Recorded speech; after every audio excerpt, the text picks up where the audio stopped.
Hello, we're going to continue reading The Master Plan of Evangelism by Robert Coleman. We're reading chapter 2, entitled Association. He begins with Matthew 28, verse 20. Lo, I am with you always. Association. Having called his men, Jesus made a practice of being with them. This was the essence of his training program, just letting his disciples follow him. When one stops to think of it, this was an incredibly simple way of doing it. Jesus had no formal school, no seminaries, no outlined course of study, no periodic membership classes in which he enrolled his followers.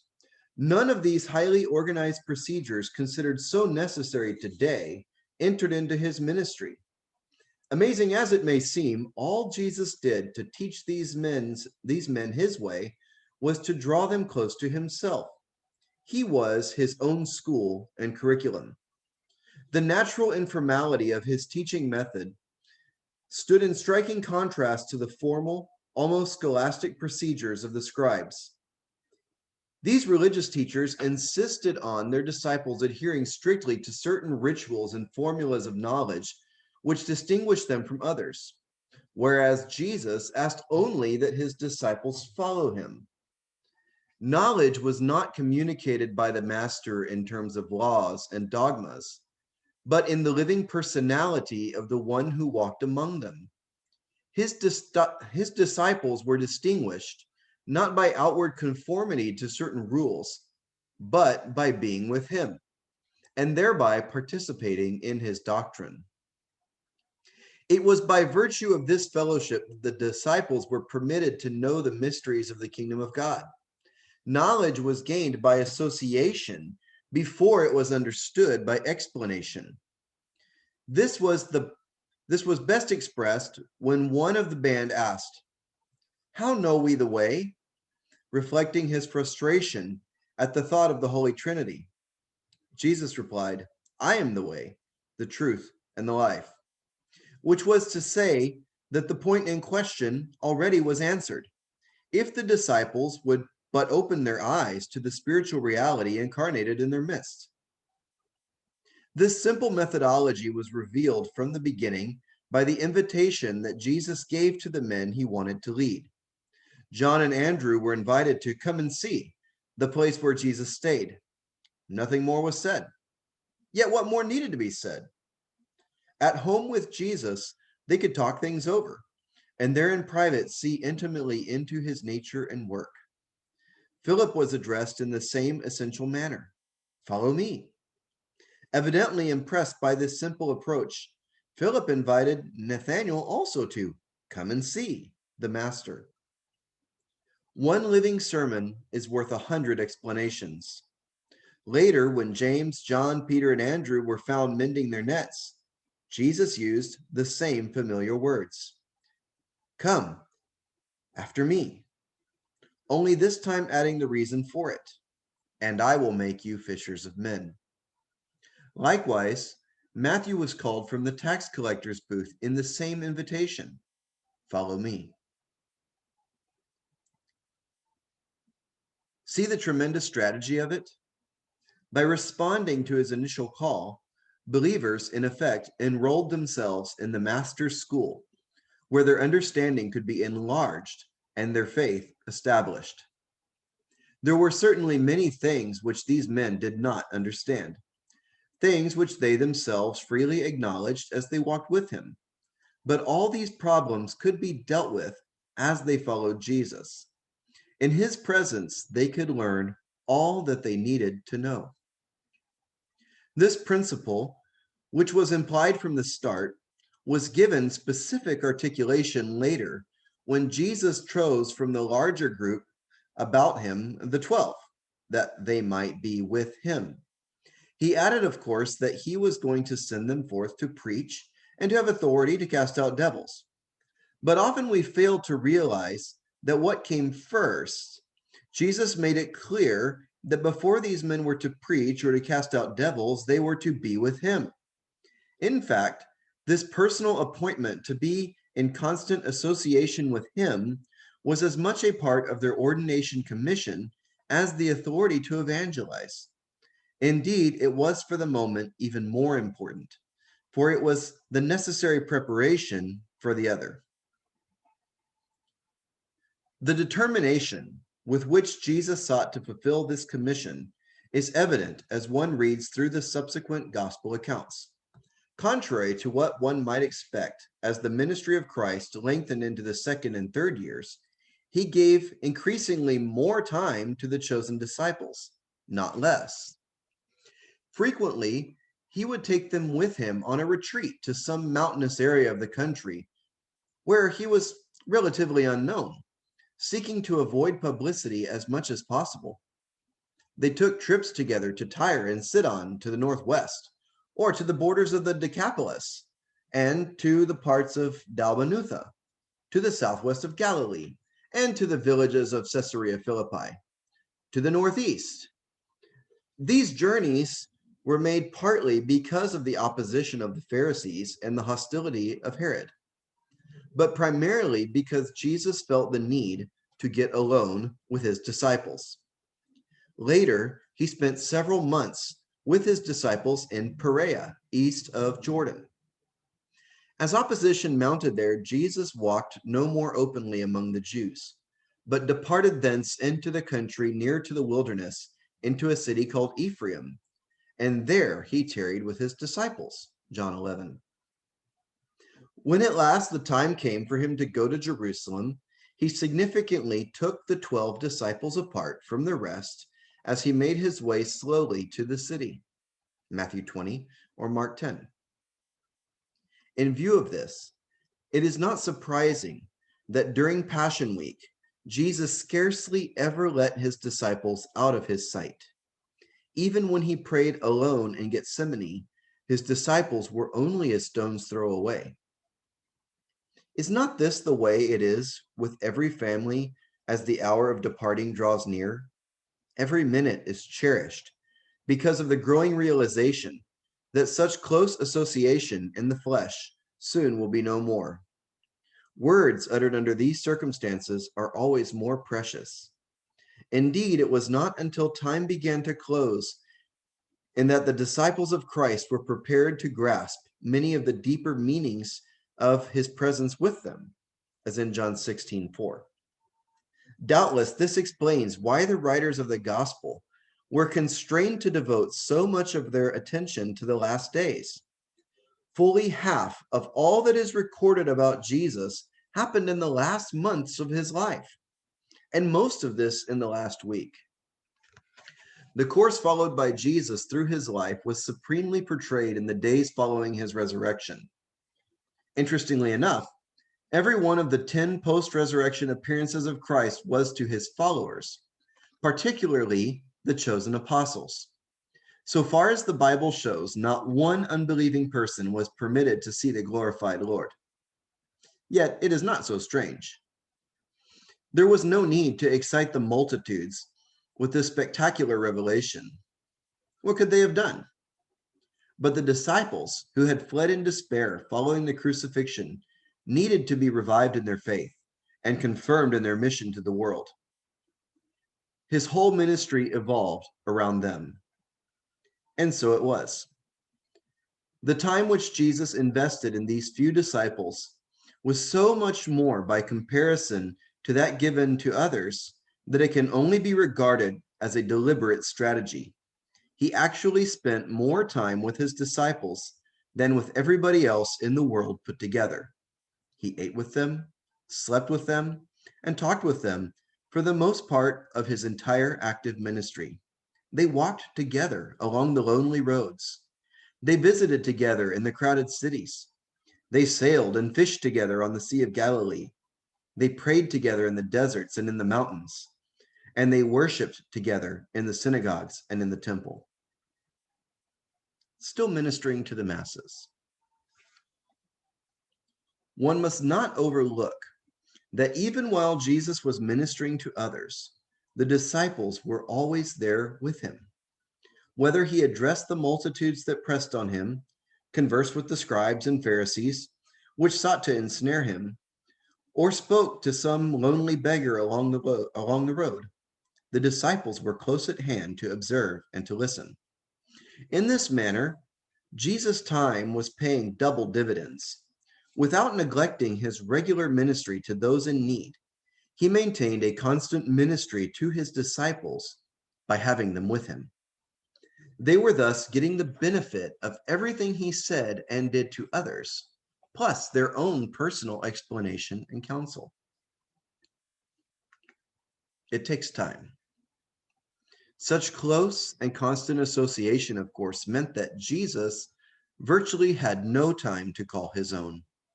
Like little children clamoring for the attention of their father, the disciples were always underfoot of the master. Even the time he took to go apart to keep his personal devotions was subject to interruption at the disciples' need. See Mark 6 or Luke 11. But Jesus would have it no other way.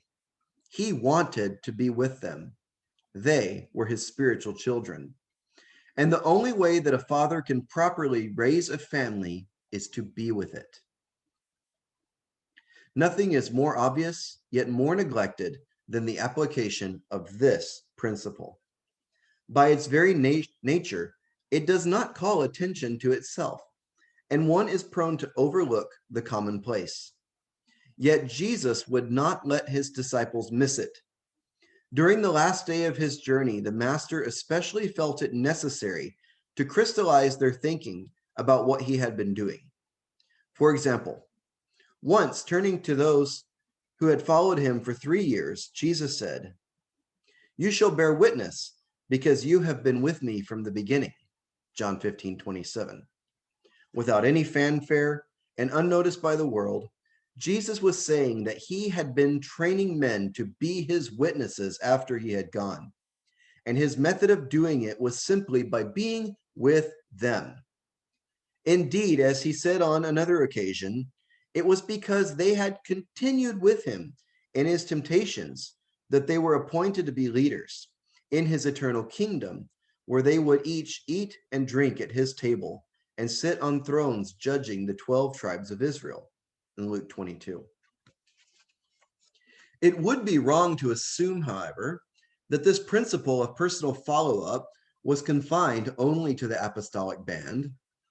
Jesus concentrated on these few men, but also manifested concern for others who followed him.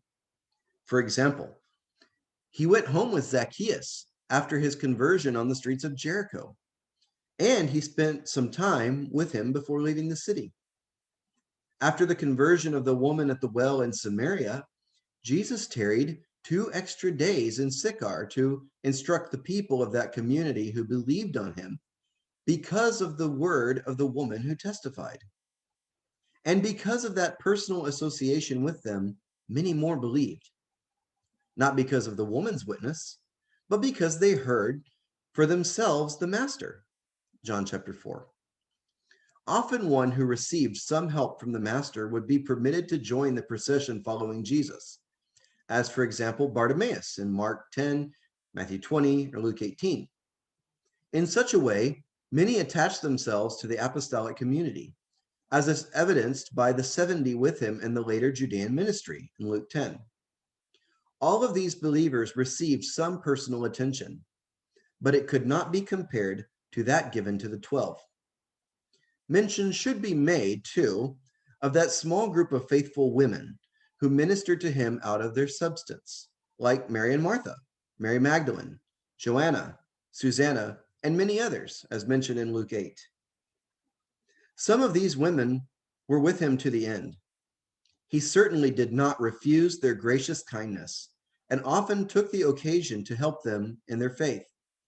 Jesus welcomed their assistance, but did not try to incorporate these women into the select company of his chosen disciples. Jesus did not have the time to personally give all these people, men or women, constant attention. He did all that he could, and this doubtless served to impress on his disciples the need for immediate personal care of new converts. But he had to devote himself primarily to the task of developing some leaders who in turn could give this kind of personal attention to others. The church as a continuing fellowship. Really, the whole problem of giving personal care to every believer is only resolved in a thorough understanding of the nature and mission of the church. It is important here to observe that the emergence of the church principle around Jesus, whereby one believer was brought into fellowship with all others, was the practice in a larger dimension of the same thing that he was doing with the 12. Actually, it was the church that was the means of following up with all those who followed him. That is, the group of believers became the body of Christ, and as such, ministered to each other and collectively. Every member of the community of faith had a part to fulfill in this ministry. But this they could do only as they themselves were trained and inspired. As long as Jesus was with them in the flesh, he was the leader. But thereafter, it was necessary for those in the church to assume this leadership. Again, this meant that Jesus had to train them to do it, which involved his own constant personal association with a few chosen men. Our problem. When will the church learn this lesson? Preaching to the masses, although necessary, will never suffice in the work of preparing leaders for evangelism. Nor can occasional prayer meetings and training classes for Christian workers do this job. Building men and women is not that easy. It requires constant personal attention, much like a father gives to his children. This is something that no organization or class can ever do. Children are not raised by proxy. The example of Jesus would teach us that it can be done only by persons staying close to those whom they seek to lead. The church obviously has failed at this point, and failed tragically. There's a lot of talk in the church about evangelism and Christian nurture, but little concern for personal association when it becomes evident that such work involves the sacrifice of personal indulgence. Of course, most churches insist on bringing new members through some kind of a confirmation class, which usually meets an hour a week for a month or so. But the rest of the time, the young convert has no contact with a definite Christian training program, except as he or she may attend the worship service of the church and the Sunday school. Unless new Christians, if indeed they are saved, have parents or friends who will fill the gap in a real way, they are left entirely on their own to find the solutions to innumerable practical problems confronting their lives, any one of which could mean disaster to their new faith. With such haphazard follow-up of believers, it is no wonder that about half of those who make professions and join the church eventually fall away or lose the glow of a Christian experience, and fewer still grow in sufficient knowledge and grace to be of any real service to the kingdom. If Sunday services and membership training classes are all that a church has to develop young converts into mature disciples, then they are defeating their own purpose by contributing to a false security. And if the new convert follows the same lazy example, it may ultimately do more harm than good. There is simply no substitute for getting with people, and it is ridiculous to imagine that anything less short of a miracle can develop strong Christian leadership. After all, if Jesus, the Son of God, found it necessary to stay almost constantly with his disciples for 3 years, and even one of them was lost, how can a church expect to do this job on an assembly line basis a few days out of the year? Clearly, the policy of Jesus at this point teaches us that whatever method of follow-up the church adopts, it must have at its basis a personal guardian concern for those entrusted to their care. To do otherwise is essentially to abandon new believers to the devil. This means that some system must be found whereby every convert is given a Christian friend to follow until such time as she or he can lead another. The counselor should stay with the new believer as much as possible, studying the Bible and praying with him or her, all the while answering questions, clarifying the truth, and seeking together to help others. If a church does not have such committed counselors willing to do this service, then it should be training some. And the only way they can be trained is by giving them a leader to follow. This answers the question of how it is to be done. But it is necessary now to understand that this method can accomplish its purpose only when the followers practice what they learn. Hence, another basic principle in the master strategy must be understood. That was chapter 2 from the Master Plan of Evangelism. Thank you for listening and reading along with me.